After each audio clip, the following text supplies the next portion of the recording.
I believe verses 4 through 14 are right in order that the Lord answered.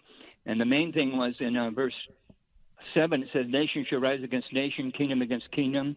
There shall be famines and pestilences and earthquakes in diverse places. We're seeing a lot of earthquakes in the time we're in, the famines in Africa, and the pestilence we have now with the coronavirus. Is this what this is talking about? I don't think so, because Jesus said in verse 34 that this generation will not pass until all these things are fulfilled. So that generation has passed a long time ago. So although he was talking about earthquakes and pestilence and wars, he was talking about earthquakes and pestilence and wars apparently that were going to take place within that generation, because that's the time limit he placed on it. By the way, a lot of people have said we must be living in the last days because there's more earthquakes in the last century than, at all time previously. That, to my mind, is not a good argument. For one reason, we don't know how many earthquakes there were before they started being measured scientifically, and most of history, they didn't measure them scientifically.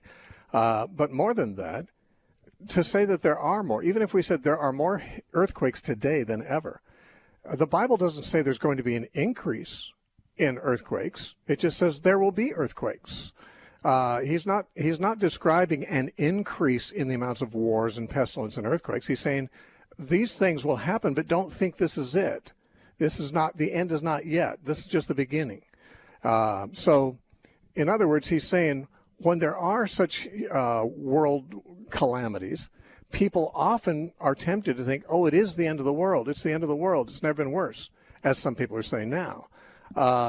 But it's not necessarily the case. I mean, first of all, everything that's happened in my lifetime, and I'm 67 next month, so in a generation and a half, we could say, or maybe 2 generations, everything that's happened in the world has happened many times throughout history.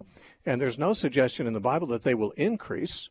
There's only a suggestion that they will exist, and that you shouldn't, he said, don't think that's a proof of anything. Basically what he said is when you see these things, don't think that this is the end. It's not.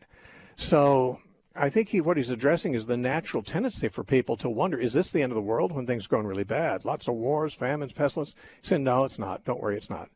And so, the idea that there's going to be an increase in these is simply absent from Scripture. There's no suggestion in Scripture of it.